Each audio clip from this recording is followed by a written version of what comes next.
శివమహాపురాణం రుద్ర సంహిత సృష్టికాండలో 4th చాప్టర్లో 19 శ్లోకాల నుంచి. ఎప్పుడైతే నారదుడు కోపంలో ఆ విష్ణుని దూషించి శాపాన్ని ఇచ్చాడో ఆయన కూడా చాలా ఆనందంగా దాన్ని స్వీకరించాడు. అథ శంభుర్ మహాలీలో నిశ్చకర్ష విమోహిని స్వమాయం మోహితో జ్ఞాని నారదో అప్యభవద్యయ. ఈ లీల అనుసరించి అంటే ఏదైతే మాయామోహానికి లోబడిన తర్వాత ఆ లీల ఆవరించి ఉన్న కారణంగా జ్ఞానం అన్నది శూన్యమైపోయింది. అజ్ఞాన కారణంగా ఆ మోహావేశంలో ఆ శ్రీహరినే శపించేసిన నారదుడు తర్వాత ఇలా శపించే అంతవరకు మోహం ఉంది. శపించిన తర్వాత ఆ మోహమాయ నుంచి విడుబడ్డాడు. మళ్ళీ ఏ మోహ కారణంగా అజ్ఞానిగా అయిపోయాడో ఆ మోహం వదిలిన వెంటనే మళ్ళీ తన మామూలు స్థితికి వచ్చాడు జ్ఞానిగా. అంతర్హితాయ మాయాయాం పూర్వవన్ మతిమాన్ భూత నారదో విస్మిత మనః ప్రాప్త బోధో నిరాకులః. ఆ మాయ నుంచి విడిపడిపోయిన తర్వాత ఒక్కసారిగా నారదుగా పూర్వ వృత్తాంతం అంతా కూడా అంటే తను ఎలా వ్యవహరించాడో ఏం మాట్లాడాడో అన్నది కూడా అప్పుడు తనకి అర్థమయ్యింది.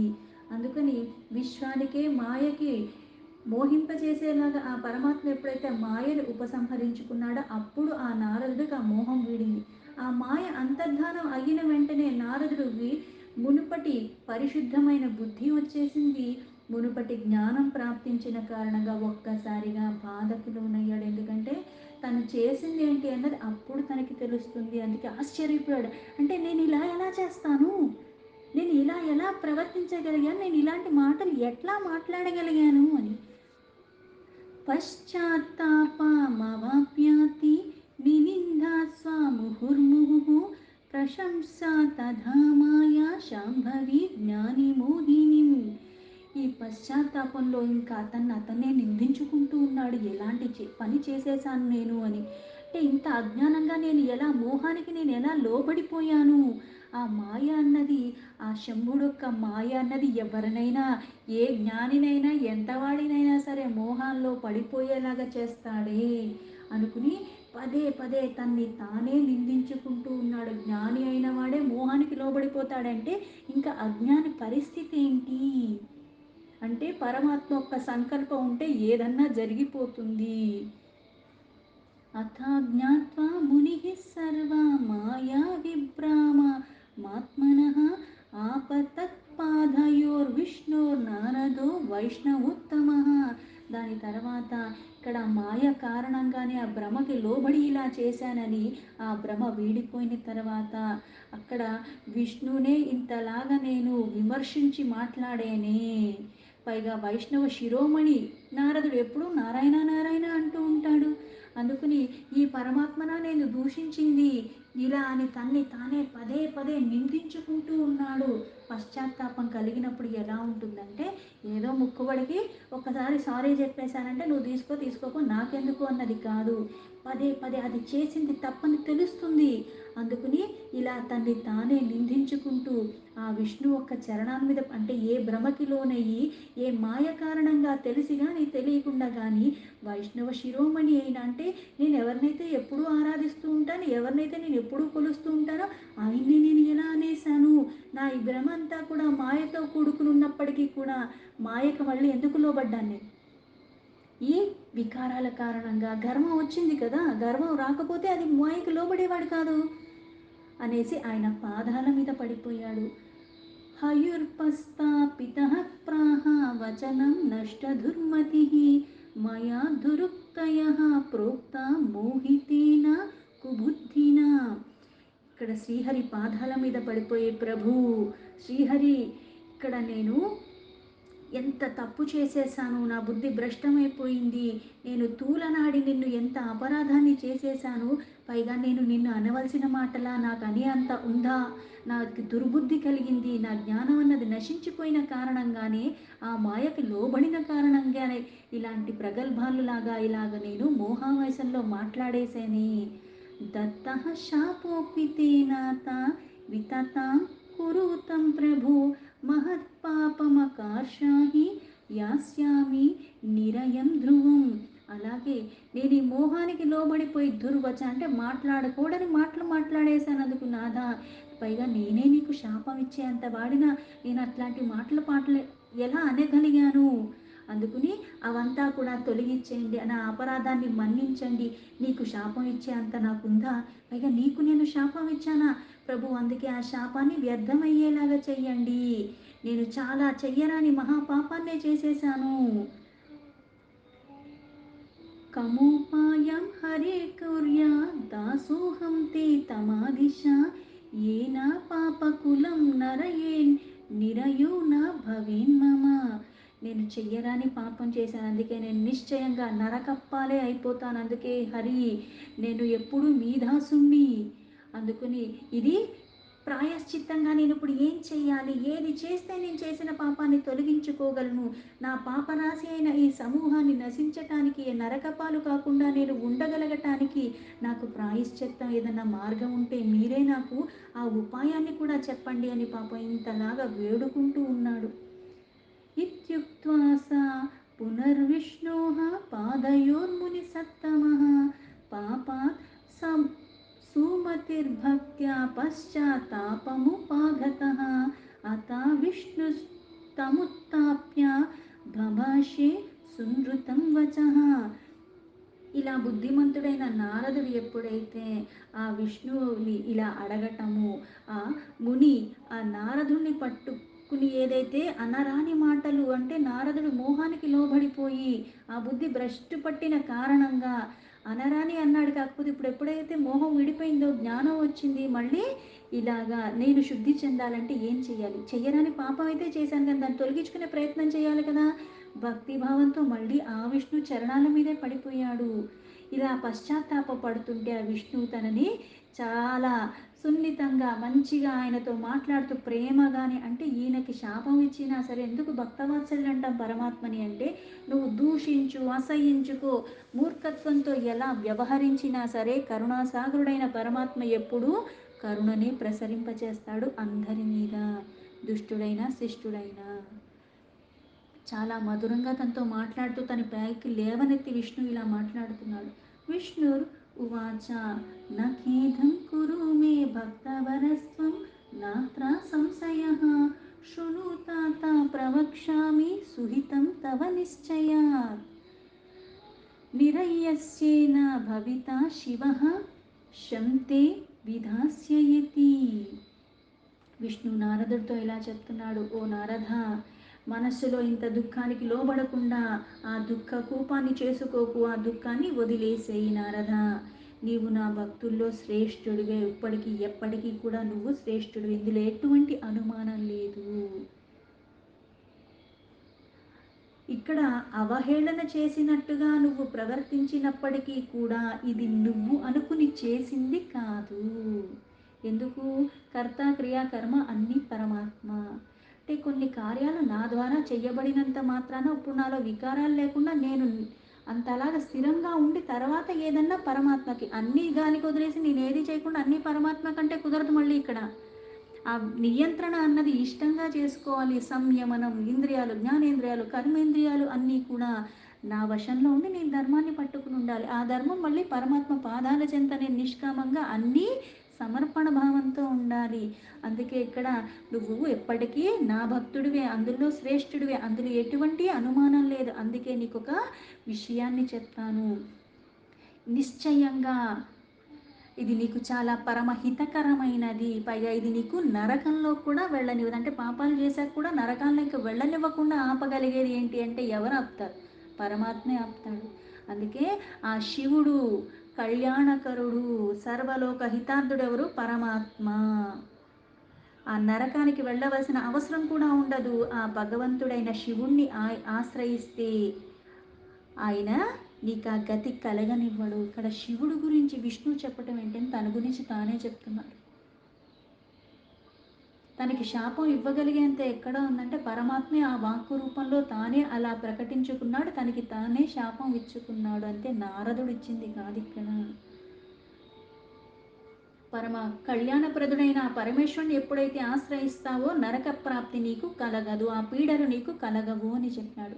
యథా కార్షీః శివవచు వితతం మదమోహితః సాధత్తవాని దృశం తే ఫలం కర్మ ఫలప్రదః. అయితే మదమోహానికి లోబడిపోయిన కారణంగా ఆ పరమేశ్వరుడు చెప్పింది నువ్వు చెయ్యలేదు. అంటే ఇప్పుడు మామూలుగా సాధారణమైన వాళ్ళు నేను చెప్పింది నువ్వు చేయలేదు కాబట్టి, నేను అడిగింది నువ్వు ఇవ్వలేదు కాబట్టి మనల్ని హింసించేలాగా ఏదో రకంగా చేస్తారు.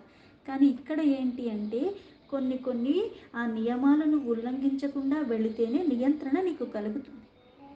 చంచలత్వం అన్నది నీకు ఆ మాయకి లోబడి ఉండేలాగా ఏదో ఒక్క నిమిషం నువ్వు జారిపోతూ ఉంటావు. దాన్ని పట్టుకోవడం అంత స్థిరంగా పట్టుకోవాలి. అవకాశం దేనికి ఇవ్వనివ్వకుండా ఉంటేనే అది సాధ్యమవుతుంది, లేకపోతే కాదు. కానీ ఆ మన్మధుణ్ణి జయించిన కారణంగా ఆ గర్వం వచ్చేసింది. దాని ప్రభావం ఎందుకలా అయ్యింది, ఆ నిమిషంలో నేను ఎందుకు నిగ్రహించుకున్నానన్న ఆలోచన రాలేదు. పైగా పరమాత్మ అయిన పరమేశ్వరుడు ఏం చెప్పాడు, నాకు చెప్తే చెప్పావు కానీ ఇది ఇంకెక్కడా చెప్పకు అని కూడా చెప్పాడు.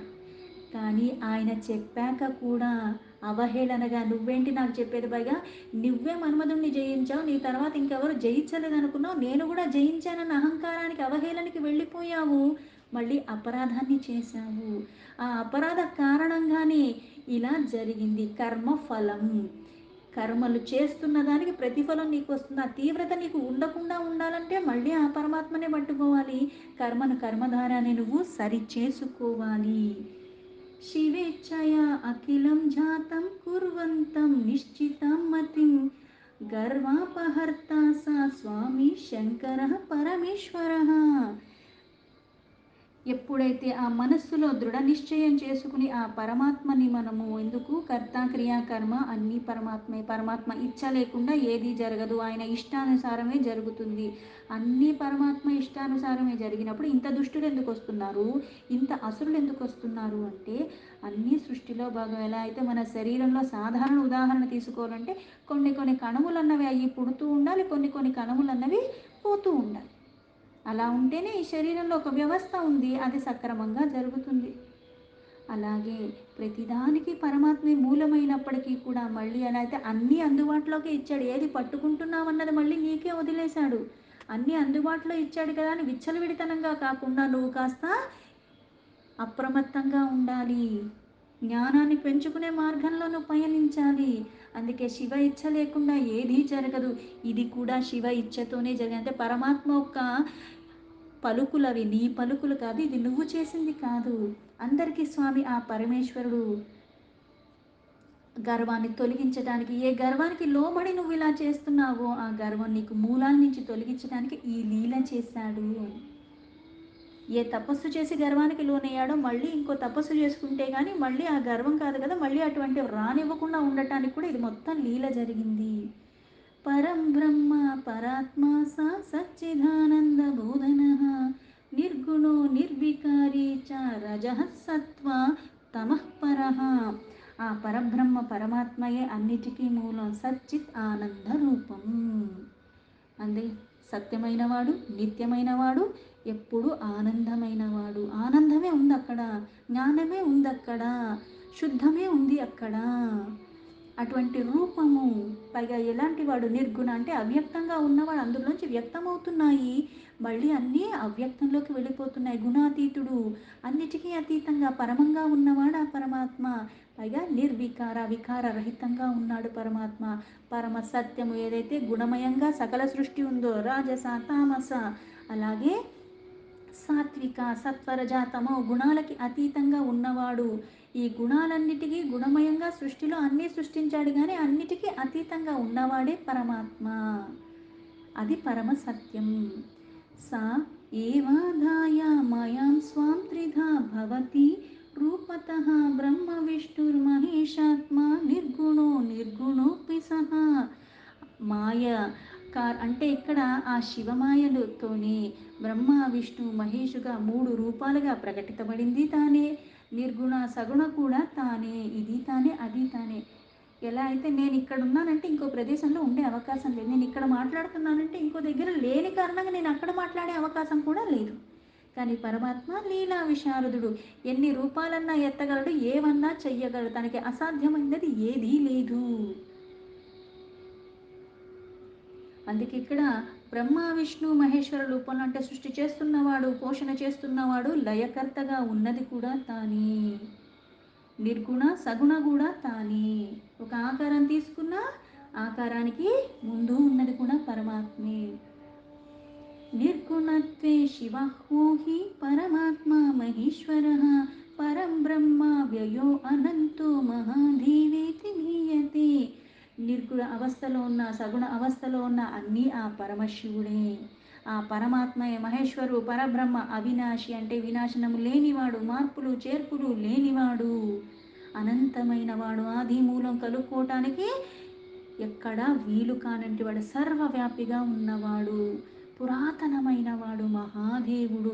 ఇటువంటి నామాలన్నీ కూడా ఆయనవే. తత్సేవయా విధిహిస్త్రాష్ట పాలకో జగతామహం స్వయం సర్వస్య సంహారి రుద్రరూపేణ సర్వదా. ఆయన సేవలోనే ఈ బ్రహ్మ, ఆయన కారణంగానే బ్రహ్మ జగత్తుని సృష్టి చేస్తున్నాడు. అందుకే సృష్టికర్తగా అయ్యాడు. అలాగే ఈ ముల్లోకాలకి పాలనకర్తగా నేను ఉన్నాను. అలాగే తానే స్వయంగా రుద్ర రూపంలో సంహారకర్తగా ఉన్నది కూడా తానే. ఆ మూడు తానే అంటే నాకు తనకి భేదం లేదని చెప్పకనే చెప్పాడు. సాక్షి శివస్వరూపేణ మాయా భిన్న సా నిర్గుణ స్వేచ్ఛాచారి సంవిహారి భక్తానుగ్రహకారక. ఆ శివస్వరూపమే అన్నిటికీ సాక్షి. సాక్షి అన్నది ఏంటి? ప్రత్యక్షంగా చూడటం. ఎవరు చూస్తున్నారన్నీ? భూత భవిష్యత్ వర్తమానాలు అన్నీ కూడా అందరివి, అన్నీ అన్నీ చూస్తున్నది ఏకైక వాడు పరమాత్మ ఒక్కడే. అందుకే పరమ సాక్షి. మాయని కూడా తన ఆధీనంలో పెట్టుకున్నవాడు. అందుకే ఎలా ఉన్నాడు? అవ్యక్తంగా ఉన్నాడు, నిర్గుణంగా ఉన్నాడు, సర్వస్వాతంత్రుడు. అన్నీ ఆయన మీద ఆధారపడి ఉన్నాయి, ఆయన దేని మీద ఆధారపడి లేడు. ఆ కారణంగానే ఇచ్ఛానుసారంగా వెళ్తూ ఉంటాడు. ఆయన విహార ఆచార వ్యవహారాలన్నీ చాలా ఉత్తమోత్తమైనవి. భక్తుల పట్ల దయ కూడా అపారంగా, అందుకే అనుగ్రహిస్తూ ఉంటాడు ఎప్పుడు, కనికరిస్తూ ఉంటాడు ఎప్పుడు. ఆ దయ కూడా అంత అపారంగా ఉంది కనుక. శృణుత్వం నారదామునే సదుపాయం సుఖప్రదం సర్వపాపహర్తారం భుక్తి ముక్తి ప్రదం సదా. ఓ నారదముని, ఇక్కడ ఒక సుందరమైన, చాలా అతి సులభమైనది, పరమశ్రేష్టమైన ఉపాయాన్ని నీకు చెప్తున్నాను. అది సుఖప్రదమైనది, సమస్త పాపాన్ని నశింపజేసేది, సదా భోగాన్ని మోక్షాన్ని. భోగం ఎప్పుడు వస్తుంది? నువ్వు బ్రతికున్నప్పుడు ఉంటుంది. మోక్షం ఎప్పుడు వస్తుంది? మరణానంతరం లభిస్తుంది. అటువంటిది నీకు చెప్తాను అని చెప్తున్నాడు. అంటే తన్ను శపించిన వాడికే మళ్ళీ ఉపాయాలు చెప్పి మళ్ళీ ఎక్కడ అలా ఉద్ధరింపబడతాడో అవి కూడా. అంటే పరమాత్మ అటువంటి వాడు, వికారరహితంగా ఉన్నవాడు. తప్పు చెయ్యటం తప్పు కాదు, కానీ తప్పు తెలుసుకొని మళ్ళీ తప్పు చేయకుండా అక్కడ త్రికరణ శుద్ధిగా ఆశ్రయించగలిగిన, అందుకే ఎవడైనా సరే ఉద్ధరింపబడతాడు. ఎటువంటి పాపి అయినా సరే. ఎందుకు? పశ్చాత్తాపం వచ్చిన కారణంగా, ఆశ్రయించిన కారణంగా, వికారరహితంగా అంతలాగా నువ్వే దిక్కుని పట్టుకున్నవాడు ఉద్ధరింపబడతాడు. ఎన్ని సంవత్సరాలు పట్టుకున్నానని కాదు, పట్టుకోవటంలో ఒక్కొక్కసారి ఎలా పట్టుకుంటారంటే ఎన్ని చేసి ఉన్నప్పటికి కూడా వాళ్ళకున్న ఏదో కొద్ది ఒక పుణ్యం కారణంగా వాళ్ళకి నిజంగా ఇది రాత్రికి అంతా మారిపోయింది అన్నట్టుగా మారిపోతారు. వాళ్ళ జీవితాలు అలా అయిపోతూ ఉంటాయి. త్యక్త్వా స్వాసంశయం సర్వా గాయన్ శంకర సదస్య శతనామా శివస్తోత్రం సదానన్య మతిర్జప. ఈ సమస్త సంశయాల్ని వదిలేసి, అంటే ఈ అనుమానాలు, పాపం చేశాను పశ్చాత్తాపడుతున్నావు, కాకపోతే ఉపాయం ఏం చెప్పాడు?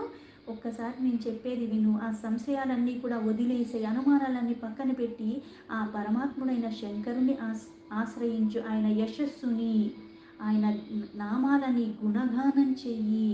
ఎప్పుడైతే అనన్యమైన భక్తితో సదాశివుడి ఒక శతనామ స్తోత్రాన్ని నువ్వు పఠిస్తావో, అది పఠించటం ద్వారా ఇంతలాగా ఏదైతే భోగం మోక్షం ఇస్తుంది, పాపాలు నశింపజేస్తున్నారు. అందుకే శివ అష్టోత్తర శతనామ స్తోత్రం అంట. భక్తితో, అనన్యమైన భక్తితో దాన్ని చదవాలి. అనన్యమైన భక్తి అంటే అనుమానం కాకుండా, కోరికతో చదువుతున్నాను, కోరిక నెరవేరిపోయాక వదిలేస్తానని కాదు. ఆ పరమాత్మే అన్నిటికీ మూలమన్న భావనతో త్రికరణ శుద్ధిగా చేస్తే యజ్జపిత్వా ధృతం సర్వ తవ పాపం వినశ్యతి ఇత్యుక్త్వా నారదం విష్ణుః పునః ప్రాహ దయాన్వితః. ఇలా శివ యొక్క అష్టోత్తర శతనామ స్తోత్రం లేదా శతనామ స్తోత్రాల్లో ఉన్న ఈ చదవటం ద్వారా, ఆ జపించటం ద్వారా, జపించటం అంటే నిత్యము దాన్ని చదవటం ద్వారా సమస్త పాపాలు చాలా త్వరగా నశించిపోతాయి.